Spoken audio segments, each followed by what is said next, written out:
అందరికీ నమస్తే. నేను మీ శారదాని. Welcome to Sharada's channel. ముందుగా మీకు, మీ కుటుంబ సభ్యులకు దేవీ నవరాత్రుల శుభాకాంక్షలు. ఈరోజు అమ్మవారికి నేనైతే చక్కెర పొంగల్ తయారు చేశానండి.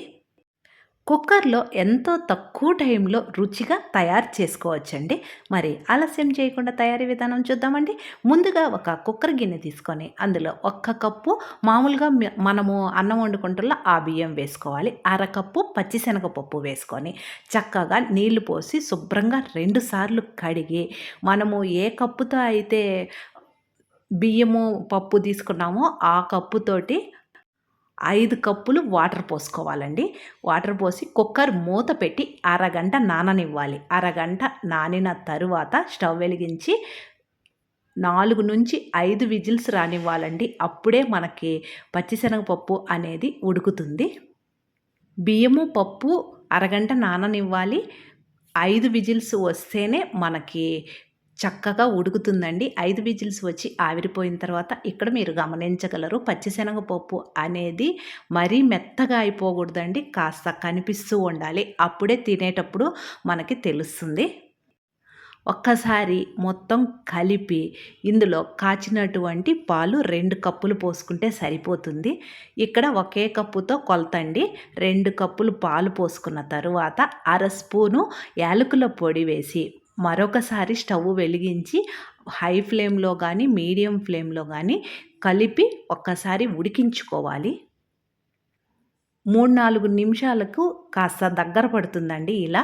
ఇప్పుడు ఇందులో ఏ కప్పుతో అయితే మనము బియ్యము, పప్పు తీసుకున్నామో అదే కప్పుతో 1.5 కప్పు పంచదార వేసుకోవాలి. పంచదార వేసుకున్న తరువాత చక్కగా కలిపి 2, 3 నిమిషాలు ఉడికించుకుంటే సరిపోతుందండి. అంటే దగ్గర అయ్యేంత వరకు మనము ఉడికించుకుంటే సరిపోతుంది. పంచదార అంతా కరిగి జ్యూసీగా వస్తుంది.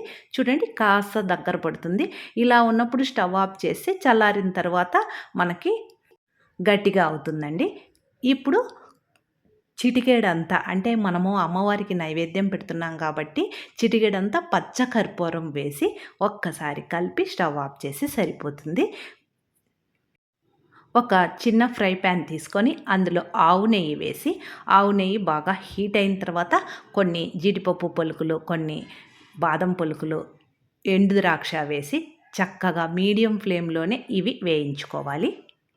ఇలా వేగిన తరువాత మనం ముందు సిద్ధం చేసి పెట్టుకున్నటువంటి చక్కెర పొంగల్ ఉంది కదండీ! ఆ పొంగల్లో నేతితో సహా ఇవి వేసుకుంటే అంతేనండి. ఎంతో సింపుల్‌గా చిటికెలో అమ్మవారికి ఎంతో ప్రీతికరమైనటువంటి చక్కెర పొంగలి నైవేద్యాన్ని నివేదించవచ్చు. కొంతమందికైనా ఉపయోగపడుతుంది అని వీడియో అప్లోడ్ చేస్తున్నానండి. మీకు ఉపయోగపడుతుంది అనుకుంటే లైక్ చేసి, షేర్ చేయండి. మన శారదాస్ ఛానల్ ఫస్ట్ టైం చూస్తుంటే సబ్స్క్రైబ్ చేసుకోండి. అమ్మ దీవెన ఛానల్‌లో పూజకు సంబంధించిన ఫుల్ వీడియోస్ వస్తూ ఉన్నాయి. ఆ ఛానల్‌ని కూడా చూస్తూ ఉండండి. దసరా నవరాత్రులకు సంబంధించి మనకి మిగిలిన 3 రోజులు పూజను ఎలా చేసుకోవాలి, కలశ స్థాపన, అఖండ దీపం పూర్తి వివరాలతో వీడియో ఉంది చూడండి. నేను వేరొక వీడియోతో మీ ముందుంటాను. Thank you.